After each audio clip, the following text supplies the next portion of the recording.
प्रिय छात्रों, नमस्कार। आज हम अपनी इंडियन पॉलिटी सीरीज के 5वें वीडियो की तरफ आ गए हैं। उम्मीद है कि आपने हमारे चारों वीडियो देखे होंगे, आपको पसंद आए होंगे।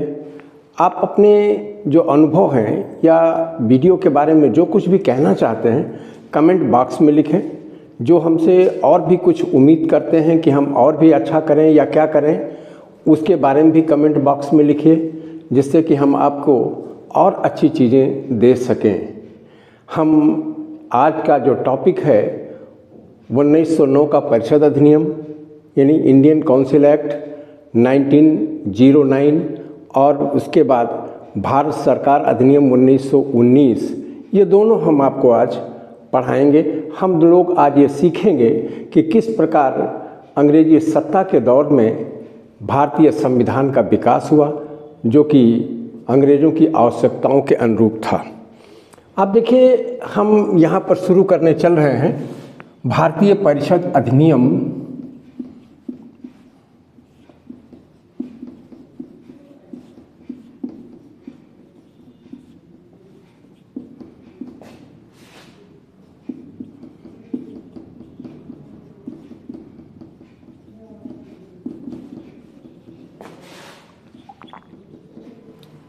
1909 इंडियन काउंसिल एक्ट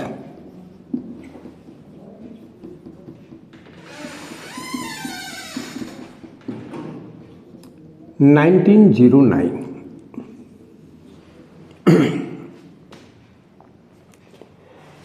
इसके पृष्ठभूमि में हम कई बातों की जिक्र करना चाहेंगे। एक चीज़ आप यहाँ पर देखिए कि सबसे पहली बात 1906 में मुस्लिम लीग बनी।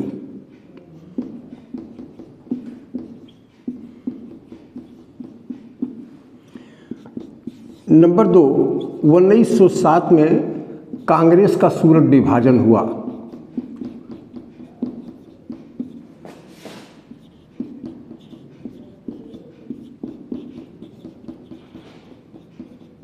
विभाजन, मुस्लिम लीग की बात हम कह रहे हैं। ये मुस्लिम लीग का निर्माण हुआ और कांग्रेस का सूरत विभाजन हुआ।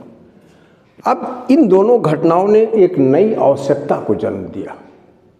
आप जानते हैं कि ये सेशन जो है दिसंबर में हुआ।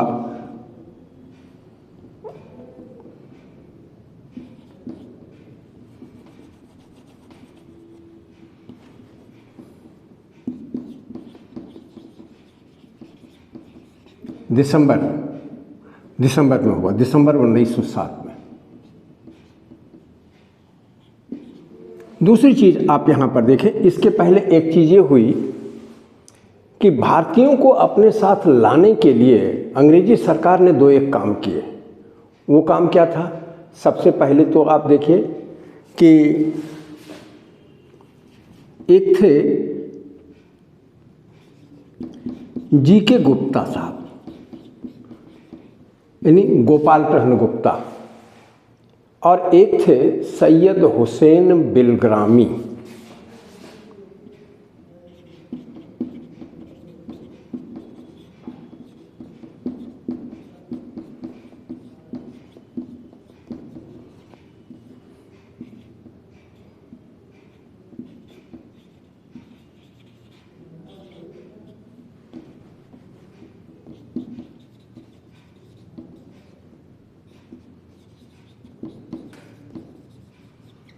बिलग्रामी, अब सैयद हुसैन बिलग्रामी और दूसरे सैयद हुसैन बिलग्रामी और जी.के. गुप्ता साहब को जो भारतीय परिषद थी लंदन स्थित, उसमें सदस्य बना दिया गया।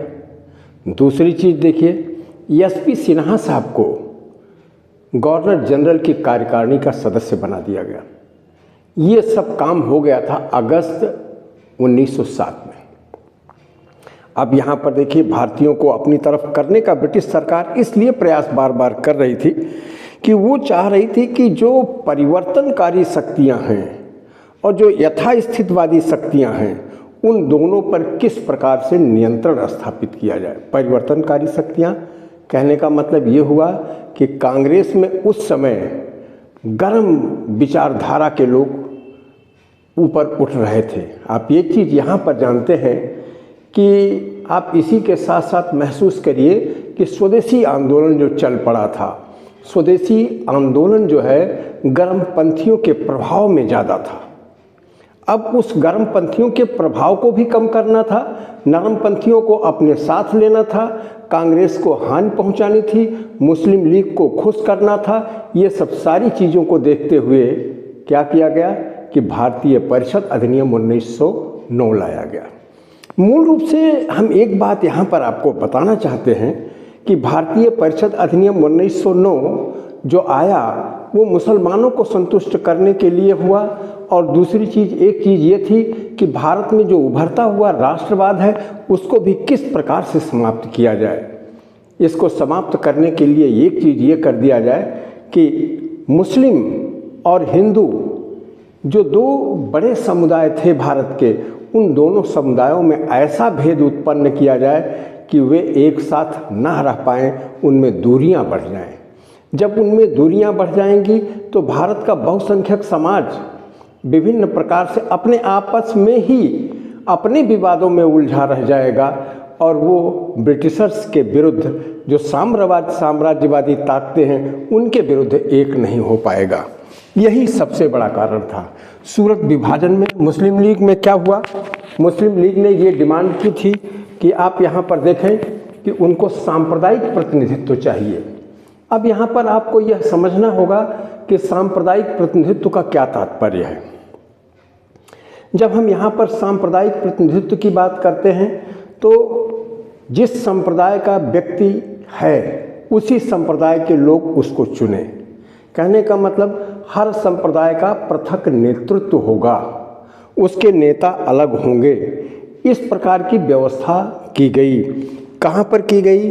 भारतीय परिषद में 1909 के। अब यहाँ पर देखिए कांग्रेस के सूरत विभाजन में क्या चीज़ हुआ कि सबसे पहली चीज़ ये रही कि अतिवादी यानी नरमपंथी और गर्मपंथी दोनों लोग जो है एक साथ, यहाँ पर नरमपंथी और गर्मपंथी दोनों में विभाजन हो गया। अब नरमपंथियों को स्थान देने के लिए भारतीय परिषद अधिनियम 1909 आया, जबकि गर्मपंथियों को शांत करने के लिए उन पर कड़ाई से निपटा गया और उन्हें जेल भेज दिया गया। ये सबसे बड़ी बात थी। अब इसके अंतर्गत देखिए, इसके लिए क्या किया गया कि यहाँ पर जो नरमपंथी हैं उनको शांत करने के लिए और मुस्लिम लीग को भी कुछ न कुछ दे करके अपने पास लाने के लिए जो ब्रिटिशर्स के द्वारा किया गया उपाय वो क्या था, हम उसकी चर्चा करने चल रहे हैं।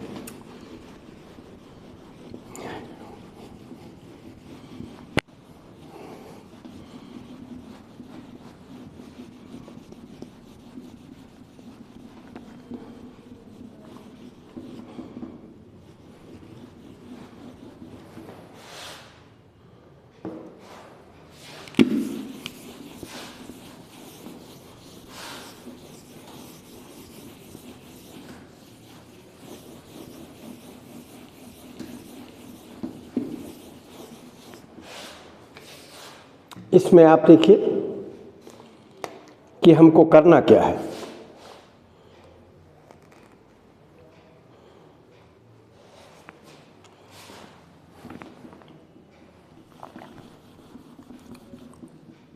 यहाँ पर आप देखिए कि भारत में क्या क्या चीज़ परिवर्तन किया गया। सबसे पहले यहीं पर भारत में परिवर्तन, क्योंकि जब यह काउंसिल एक्ट है तो इसका ब्रिटेन में परिवर्तन से कोई लेना देना नहीं है।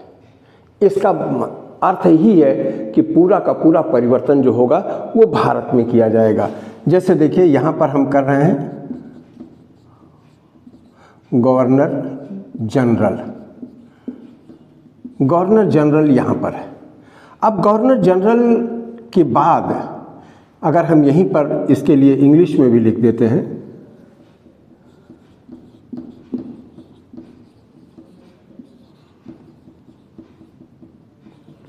Governor general.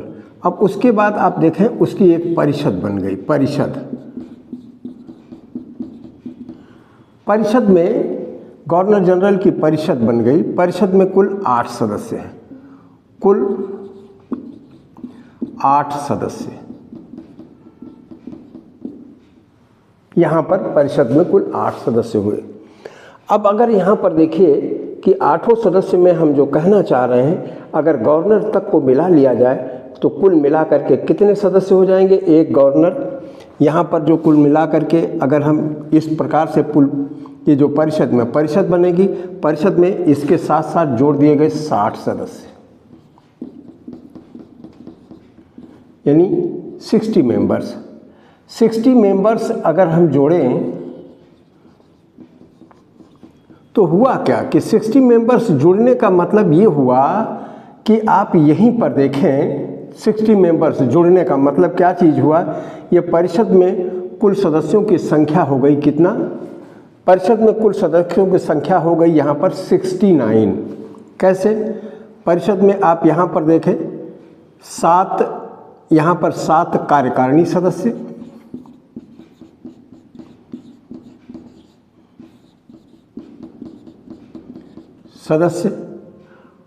और प्लस 1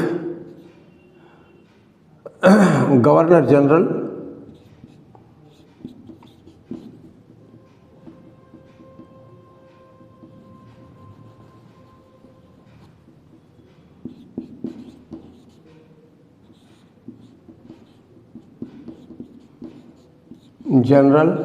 और प्लस 1 विशिष्ट सदस्य के रूप में लिखें।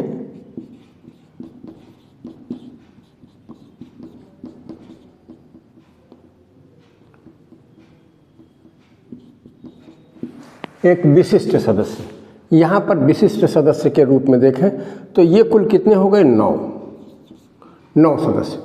गवर्नर जनरल को भी इसके साथ से ले लिया गया। अब इस 60 के साथ अगर 9 जोड़ते हैं तो ये कितने सदस्य हो गए? 69 सदस्य। ये 69 सदस्य किस प्रकार से केंद्रीय विधायिका के अंतर्गत हैं, आप यहीं पर देखिए। अब ये 69 सदस्य, टोटल सदस्य कितने हुए? यहाँ पर 69। ये 69 सदस्य किस टाइप से बटे हुए हैं? अब यहीं पर देखिए, इस 69 सदस्यों में से कुल मिलाकर के अगर हम पाते हैं कि 28 मनोनीत, 28 मनोनीत या जिसको हम कहें नॉमिनेटेड, और यहाँ पर उसके बाद इसी चीज़ को देखें कि कितने जो है इलेक्टेड हुए, फिर कितने बचे? 28, और इसमें हम कितने जोड़ दें? 32। कुल मिला करके जोड़ देंगे तो कितने हो जाएंगे? ये 32 जो होंगे ये इलेक्टेड होंगे या निर्वाचित। यहाँ पर हम लिखें 32 सदस्य, ये हैं निर्वाचित। निर्वाचित का मतलब हो गया इलेक्टेड, ये इलेक्टेड सदस्य हो गए। 28 और 32 कितने हुए? 60। 9 सदस्य जो इसमें से 9 सदस्य हैं, ये 9 सदस्य, ये इसको कहें एक्स ऑफिसियो, मतलब जिसको हम कहें पदेन शब्द, ये अपने पद पर होने की वजह से ही इसके सदस्य हैं। तो आप देखिए 28, ये 9, इसके साथ साथ ये 9 जुड़े, और 28 और ये 32, 28 32 60 और 9 69, इतने सदस्य यहाँ पर ये हो गए। अब इसमें से जो ये 32 सदस्य हैं, इनका डिस्ट्रीब्यूशन किस टाइप से है, आप यहीं पर देखें। ये यहाँ पर हम बताते हैं, ये जो है यहाँ पर ये जो 32 सदस्य हैं, इस 32 सदस्य में आप यहाँ पर पाएंगे 5 सदस्य जो हैं, 5 सदस्य यानी मेंबर्स, ये जो है मनोनीत या नॉमिनेटेड हैं, और इसके बाद अब इन 32 सदस्यों में देखिए, इस 32 सदस्यों में से 5 निकल गए तो कितने बचे? 27 5 32, यानी बचे कुल 27 सदस्य, यानी 27 मेंबर्स। 27 मेंबर्स यानी 27 सदस्य। ये 27 सदस्य, इन 27 सदस्यों का डिस्ट्रीब्यूशन किस टाइप से है? 27 में अगर आप यहाँ पर देखें,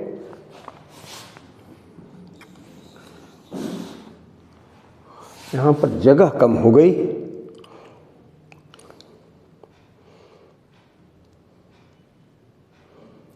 सत्ताईस सदस्यों में बहरहाल हम यहाँ पर जगह कम हो गई है, इसलिए हम इसी चीज़ को थोड़ा सा ऊपर लिख देते हैं। ये 27 सदस्य, इसको आपने कर लिया होगा। अब हम इसको हटा करके 27 सदस्य यहाँ पर कर लेते हैं।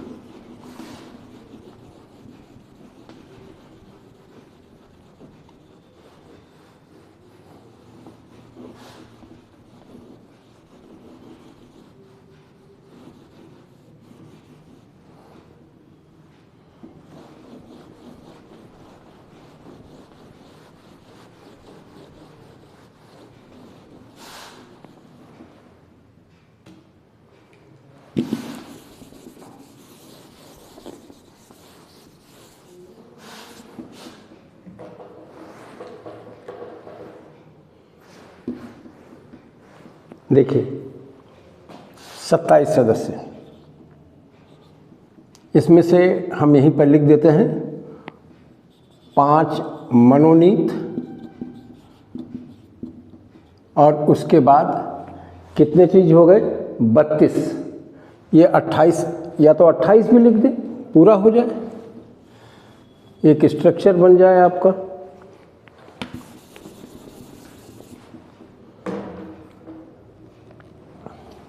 यहाँ से चला और छोटा करके लिखते हैं। ये 28 9 पदेन, ये है 28, और 28 5 33। 33 के बाद बचे कितने?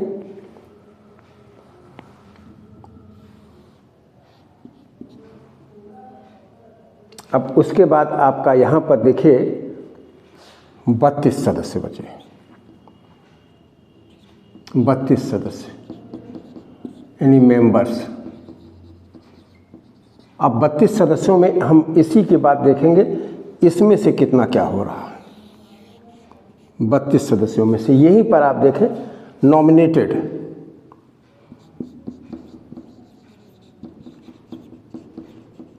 नॉमिनेटेड यानी मनोनीत, कितने सदस्य हुए मनोनीत में? 5 सदस्य। उसके बाद दूसरी चीज़ देखिए, यहाँ पर हम यहीं पर इसके बाद लिखे 5, इसमें से घटा दें 27 सदस्य यानी मेंबर। ये क्या हुए? इलेक्टेड।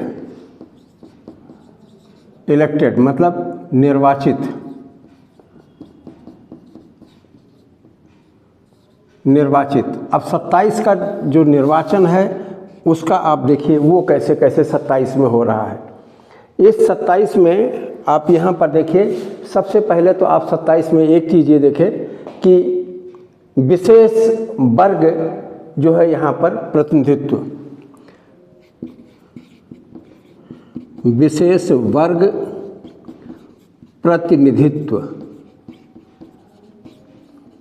ये विशेष वर्ग प्रतिनिधित्व है जो यहाँ पर इस वर्ग में आएंगे 2 सदस्य, यानी जिसको कि हम कहें कि स्पेशल क्लास रिप्रेजेंटेशन।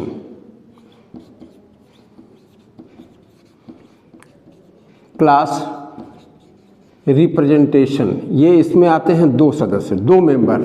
फिर उसके बाद दूसरी चीज़ देखिए 13 मेंबर आते हैं यहाँ पर, जिसको कि हम कहें 13 मेंबर यानी सामान्य निर्वाचन। सामान्य निर्वाचन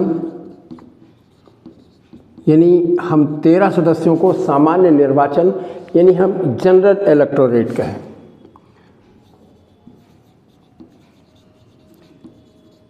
इलेक्टोरेट, जनरल इलेक्टोरेट इसमें हम कह लेते हैं सामान्य निर्वाचन में।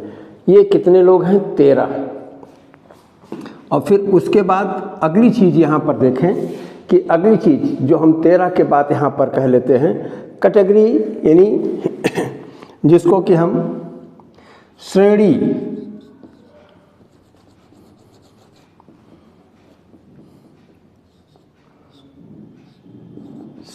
प्रतिनिधित्व यानी जिसको हम कहें कैटेगरी रिप्रेजेंटेशन। कैटेगरी रिप्रेजेंटेशन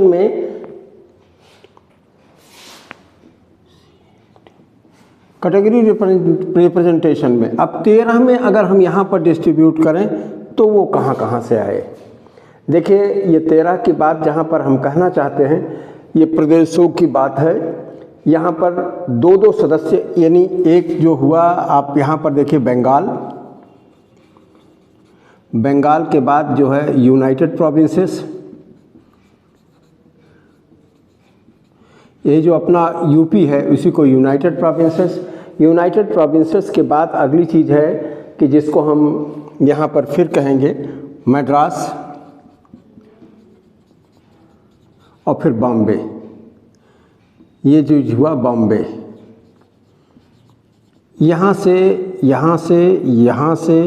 और यहाँ से 2 सदस्य, यहाँ से 2 सदस्य, यहाँ से, ये कुल हो गए 8 बराबर 8 सदस्य।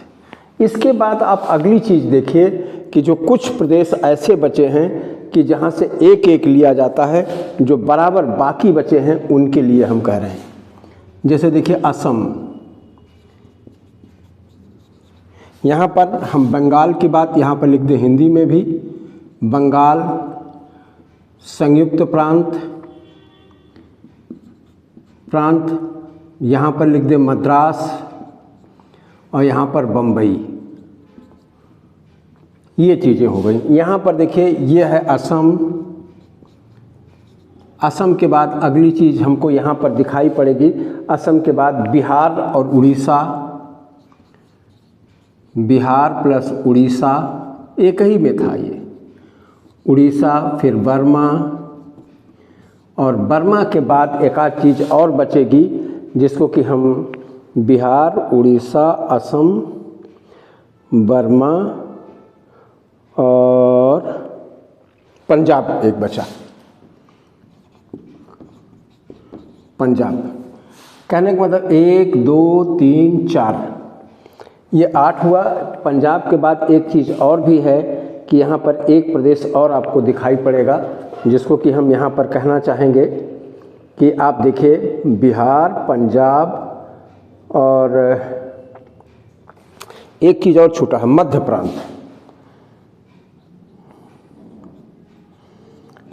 प्रांत।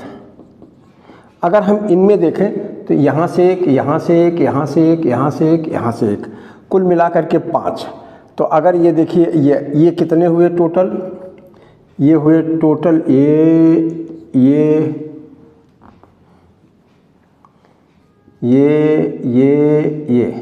1 2 3 4 5, ये बराबर हुए 5, 8 और ये 5, ये देखिए ये मिलकर के कितने हो गए, 13 हो गए कि ना। अब उसी के बाद जो श्रेणी निर्वाचन था इसमें से कुल मिलाकर के 12 लोग थे। ये श्रेणी निर्वाचन ये 12 में आप देखिए 12 में फिर ये टेढ़ा बहुत ज़्यादा हो जाता है। इस 12 में 6 जमींदार, 6 जमींदार और 6 और दूसरी चीज़ यहाँ पर थी 6 मुस्लिम।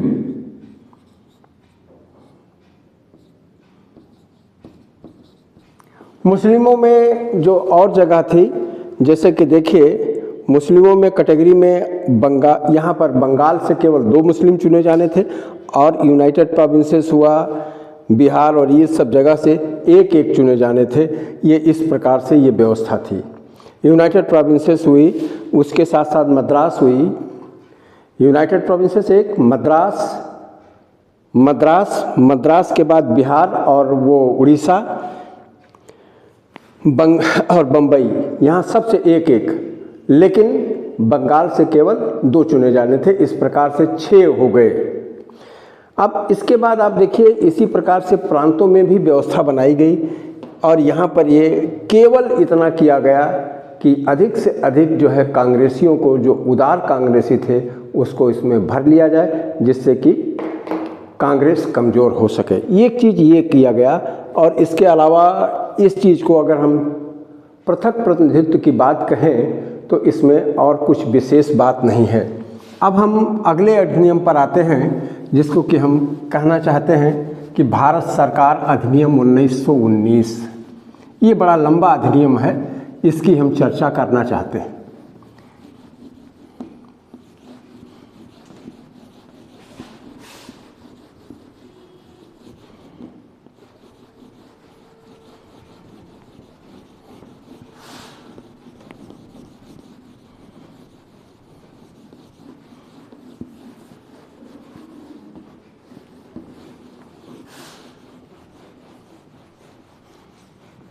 और एक चीज़ और भी देखिए, इसके पहले इसी प्रकार की व्यवस्था प्रांतों में भी 1919 के अधिनियम में कर दी गई थी। प्रांतों में भी सांप्रदायिक प्रतिनिधित्व दाखिल किया गया था। हम यहाँ पर एक चीज़ और भी बताएं कि सांप्रदायिक प्रतिनिधित्व के अंतर्गत होता क्या है। पहली चीज़ तो ये देखिए कि सांप्रदायिक प्रतिनिधित्व के अंतर्गत एक चीज़ ये होगा, जैसे मान लीजिए कोई एक क्षेत्र है, कोई एक ज़िला है, जैसे मान लीजिए सपोज कीजिए यही लखनऊ है। लखनऊ ज़िले को हम अगर मान लीजिए सामान्य क्षेत्र बनाते हैं 5, तो 5 सामान्य के खड़े होंगे। लेकिन अगर मान लीजिए यहाँ पर हम एक पृथक प्रतिनिधित्व का देना चाहते हैं तो पूरे क्षेत्र के लिए एक पृथक प्रतिनिधित्व का हम बात करेंगे। एक मुस्लिम सीट बना दिया तो जितने भी यहाँ पर सामान्य क्षेत्र के लोग होंगे, कहने का मतलब नॉन मुस्लिम होंगे, वो जो सामान्य क्षेत्र से खड़ा होगा कैंडिडेट उसको वोट देंगे। और जो यहाँ पर मुस्लिम कैंडिडेट खड़ा होगा पूरे लखनऊ के लिए जैसे मान लीजिए है, तो वहाँ पर वो मुस्लिम को वोट देंगे। तो इस प्रकार से होगा क्या कि मुस्लिम के हित मुस्लिम के साथ हो गए और सामान्य के हित सामान्य के साथ हो गए। तो एक अलगाव पैदा होना शुरू हो गया। वो अपना नेतृत्व तो अलग हो गया, इनका अपना नेतृत्व तो अलग हो गया। इस प्रकार से एक बिखराव और टकराव की राजनीति शुरू हो गई।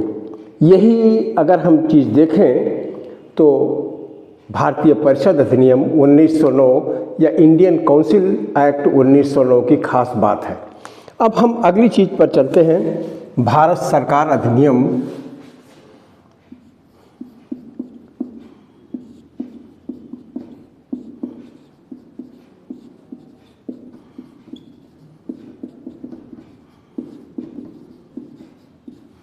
1919। गवर्नमेंट ऑफ इंडिया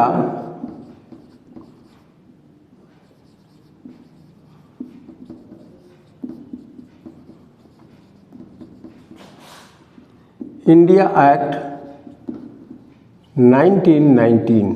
ये है क्या चीज़? Government of India act 1919।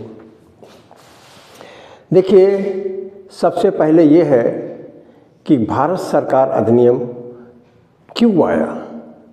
आप यहाँ पर एक चीज़ देखें कि भारत ने प्रथम विश्व युद्ध में अंग्रेजी हुकूमत का युद्ध के काम में साथ दिया, इस उम्मीद में साथ दिया कि उनको आज़ादी मिलेगी, आज़ादी नहीं तो आज़ादी से ही कुछ कम मिलेगी। लेकिन कुछ ऐसा दिखाई नहीं पड़ा। जो उस समय भारत राज्य मंत्री थे मॉन्टेग्यू ने एक वादा किया कि भारतीयों को कुछ मिलेगा। क्यों ऐसा हुआ?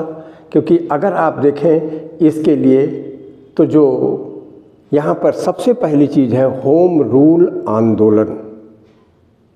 होम रूल आंदोलन का भी प्रभाव है। होम रूल आंदोलन किसके किसके द्वारा चलाया गया? तिलक और एनी बेसेंट के द्वारा चलाया गया। इस होम रूल आंदोलन में स्वशासन की मांग की गई, तो उसी के संदर्भ में एक वादा करते हुए मॉन्टेग्यू साहब ने, जो भारत राज्य मंत्री थे, कि इस प्रकार से कुछ प्रबंध की बात कही। और इसी संदर्भ में मॉन्टेग्यू चेम्सफोर्ड सुधार आया और उसी मॉन्टेग्यू चेम्सफोर्ड सुधार को दृष्टिगत रखते हुए भारत सरकार अधिनियम पारित किया गया। देखिए, इसमें हम एक टर्म की बात करते हैं, होम गवर्नमेंट यानी गृह सरकार।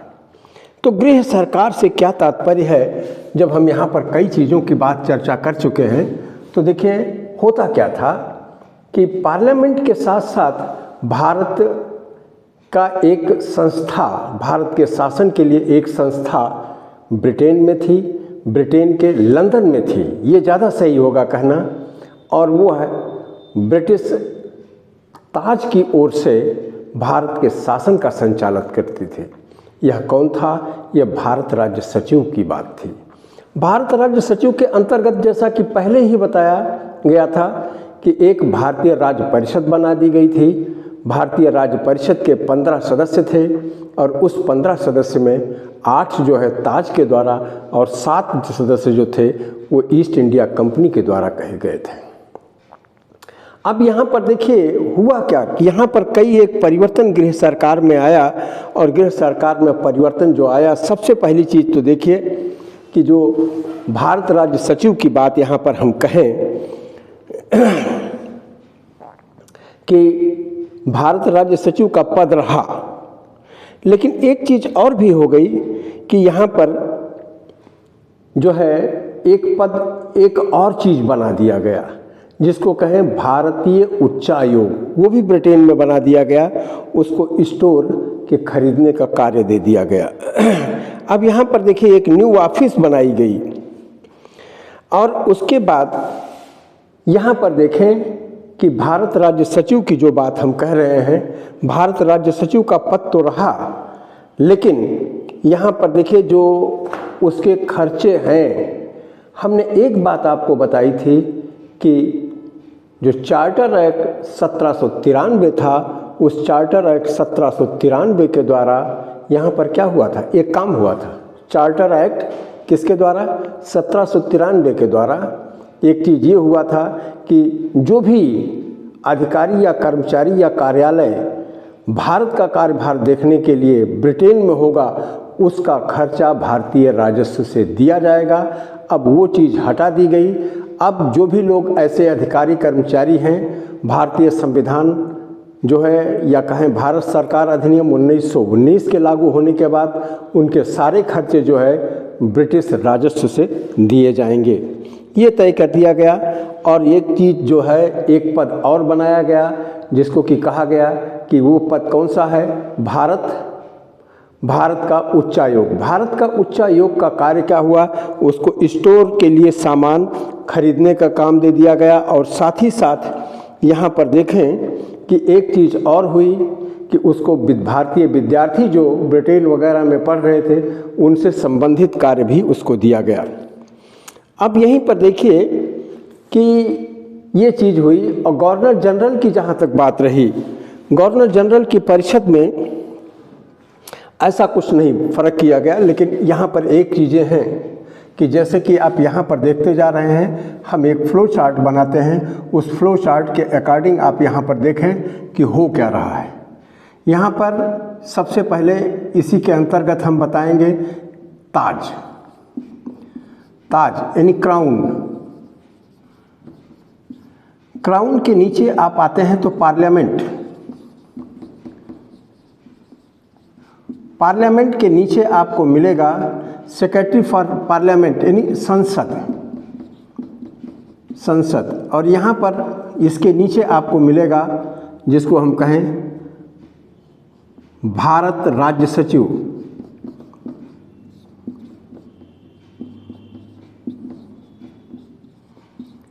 सचिव। और उसी के नीचे आपको यहाँ पर दिखाई पड़ेगा उसकी परिषद यानी सेक्रेटरी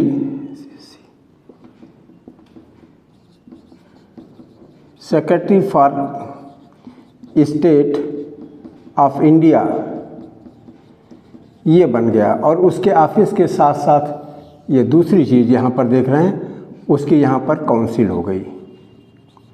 काउंसिल के साथ साथ आप फिर उसके बाद नीचे की तरफ देखें, यहाँ पर एक चीज़ और हुई कि क्या चीज़ हुआ? इंडिया में आते हैं तो गवर्नर जनरल।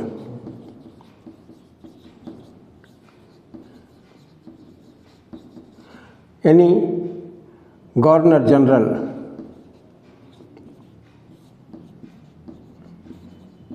गवर्नर जनरल हुआ। गवर्नर जनरल के साथ इसकी देखिए एक परिषद हुई, परिषद यानी काउंसिल।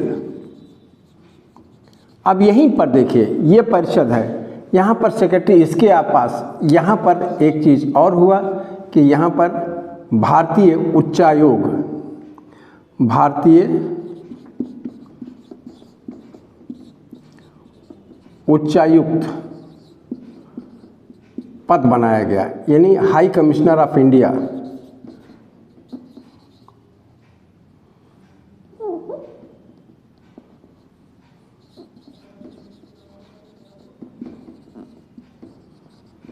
Of India.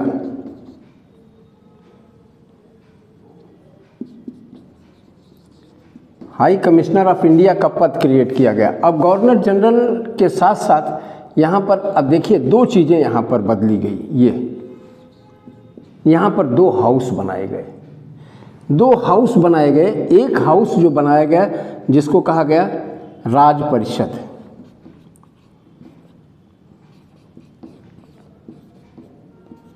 यानी स्टेट काउंसिल, और दूसरा जो हाउस यहाँ पर बनाया गया सेंट्रल लेजिस्लेटिव असेंबली, यानी केंद्रीय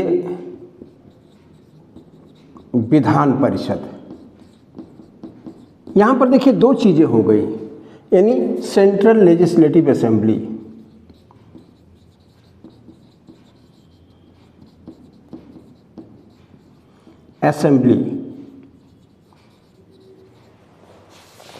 एक चीज़ यहाँ पर आपको ध्यान देने की बात है कि किसको जो है किस प्रकार से वोट देने की और चीज़ें यहाँ पर हो गई। ये दो चीज़ें बनाई गई। दो चीज़ें के बाद अब जब ये चीज़ बनाई गई तो एक चीज़ और भी बनाई गई।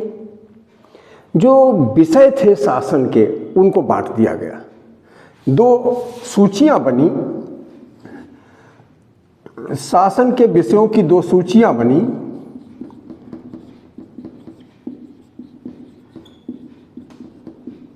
के विषयों की दो सूचियां बनी। कौन कौन? एक जिसको कि हम यहाँ पर कहें, एक जो सूची बनी जिसको कि हम कहते हैं केंद्रीय सूची,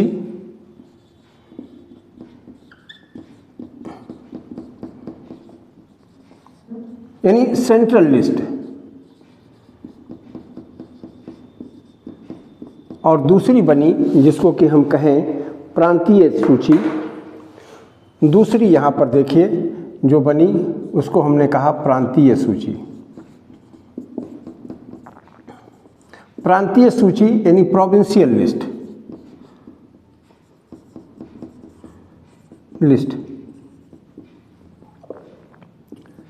राष्ट्रीय महत्व के विषय इस केंद्रीय सूची के अंतर्गत थे और प्रांतीय महत्व के शब्द जो स्थानीय महत्व के इसके अंतर्गत थे। जैसे कि हम केंद्रीय सूची के अंतर्गत महत्वपूर्ण विषयों की बात अगर हम करें तो हमको मिलेगा विदेशी मामले, विदेशी मामलों के साथ साथ रक्षा और राजनीतिक संबंध, विदेशिक संबंध, पोस्ट एंड टेलीग्राफ, ये सब सारे के सारे मामले इसके अंतर्गत थे। प्रांतीय सूची के अंतर्गत है जैसे स्वास्थ्य है, शिक्षा है, चिकित्सा है, सिविल और क्रिमिनल लॉ, ये सब सारी चीज़ जो है उसमें भी थी, इसमें भी है। अब आप एक चीज़ और इसके बाद देखें कि जिसके लिए हम चर्चा यहाँ पर करना चाहेंगे कि सबसे बड़ी चीज़ ये है कि ये द्विसदनीय व्यवस्था। आपके एग्जाम में ये पूछते हैं कि द्विसदनीय व्यवस्था कब शुरू की गई, तो यहाँ पर शुरू की गई। कब? 1919 के अधिनियम में। लेकिन आप एक चीज़ ही ध्यान रखिए, जब द्विसदनीय व्यवस्था की बात कही जाएगी और उसके साथ साथ दूसरी चीज़, एक चीज़ और भी आएगी कि द्विसदनीय व्यवस्था प्रांतों में कब शुरू की गई, तो ये 1935 का संविधान है या 1935 का अधिनियम है। अब यहाँ पर देखिए जो ये 60 सदस्य थे, इसमें 60 सदस्य थे और उसमें 145 सदस्य थे। यहाँ पर जो सदस्यों की संख्या है राज्य परिषद में ये 60 है और इसमें 145 है। इसमें जो सदस्य है नॉमिनेटेड और दोनों प्रकार से लिए गए हैं, लेकिन हम इसमें सदस्यों का ज़्यादा डिस्क्रिप्शन जो है आपकी परीक्षा के दृष्टिकोण से बहुत अच्छा नहीं है। ज़्यादा ज़रूरत है इस चीज़ की कि 1919 के संविधान में एक बात जरूर कर दी गई कि अभी तक 1909 के अधिनियम में केवल प्रतिनिधित्व सांप्रदायिक दिया गया था। किसको? मुसलमानों को। 1919 के अधिनियम में मुसलमानों के उपरांत सिखों को, यूरोपियों को, एंग्लो इंडियन को, इन सबको दे दिया गया। एक चीज़ और भी बताएं, यहाँ पर महिलाओं को कोई प्रतिनिधित्व नहीं प्रदान किया गया। यही सवाल अभी 1-2 साल पहले यूपीएससी ने पूछा था कि महिलाओं का कितना इलेक्शन के बारे में 1909 के संविधान में, तो महिलाओं को तो दिया ही नहीं गया था कोई राइट। यहाँ पर देखिए कि इसका कार्यकाल जो था राज्य परिषद का, इसका 5 वर्ष था। राज्य परिषद का कार्यकाल जो था, राज्य परिषद का कार्यकाल ये 5 वर्ष और इसका कार्यकाल जो था ये 3 वर्ष था। 3 वर्ष, लेकिन ये उससे पहले भी डिसॉल्व हो सकती थी।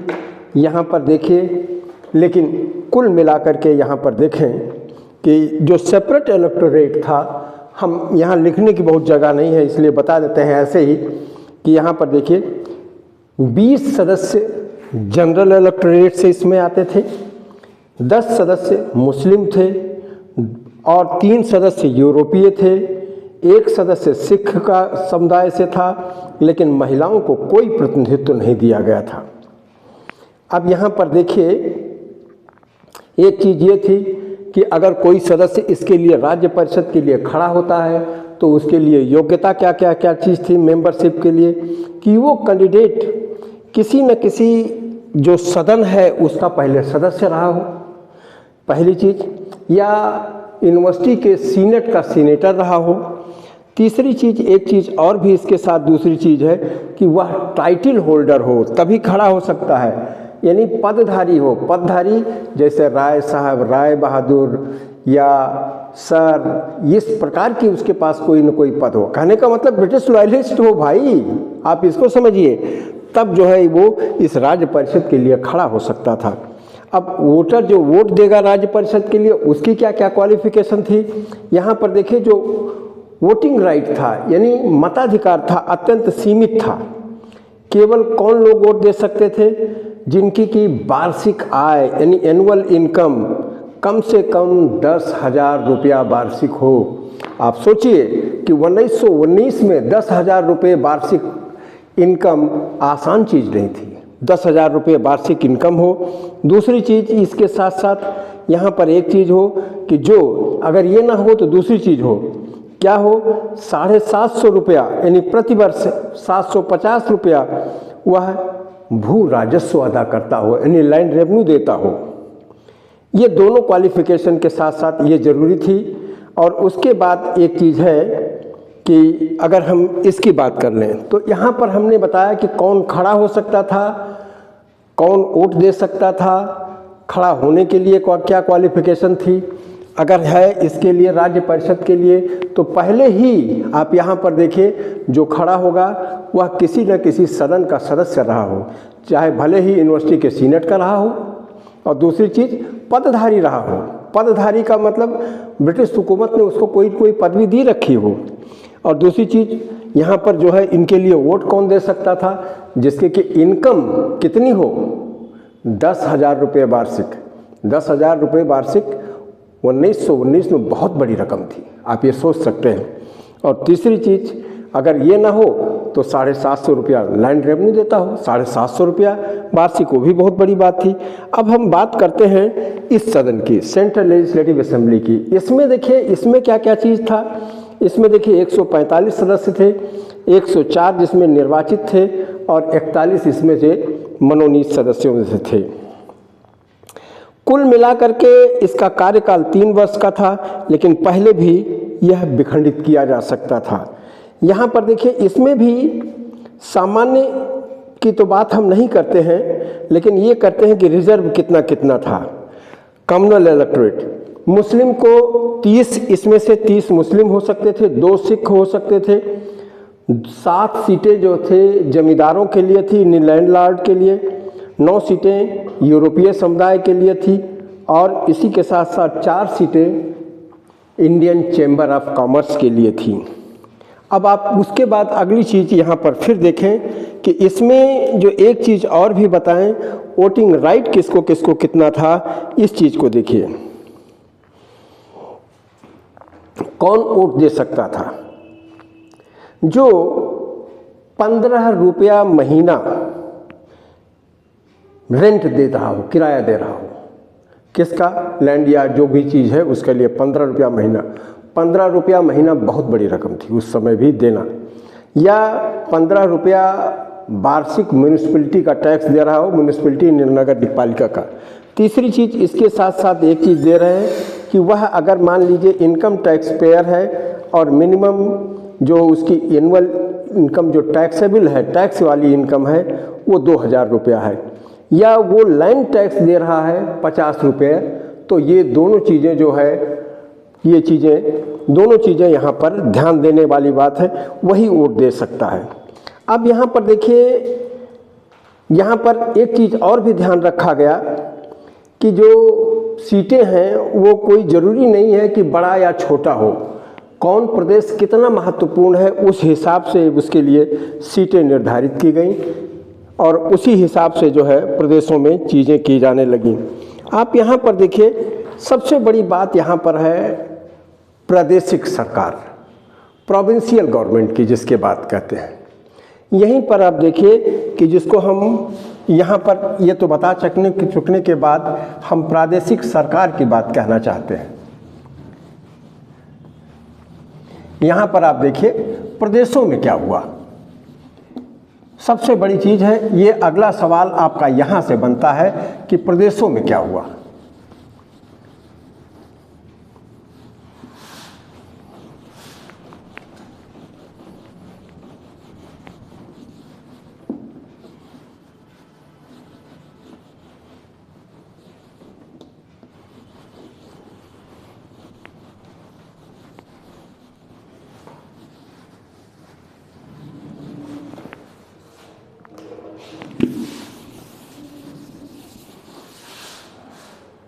आप यहीं पर देखें, प्रदेशीय में, प्रोविंशियल सरकार में क्या चीज़ हुआ, प्रदेशों में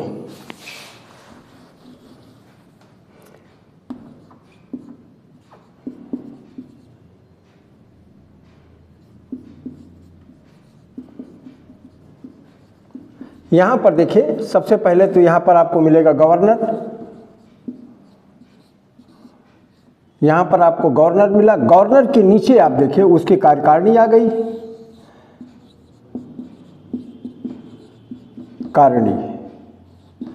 कार्यकारिणी आ गई। और कार्यकारिणी के बाद गवर्नर के ही नीचे आप यहाँ पर देखिए प्रांतीय विधान परिषद,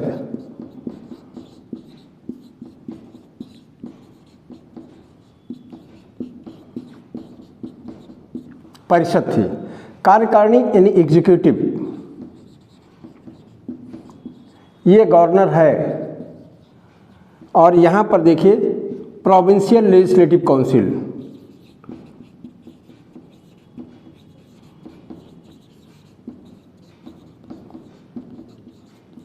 काउंसिल, ये यहाँ पर थी। अब यहाँ पर देखिए प्रदेशों में सबसे बड़ी चीज़ हुई कि द्वैत शासन लागू किया गया, डायरकी लागू की गई। डायरकी का क्या मतलब हुआ कि जो ये कार्यकारिणी है, यानी प्रदेश के जो प्रांतीय सब्जेक्ट हैं, प्रांतीय विषय यानी प्रोविंशियल सब्जेक्ट्स,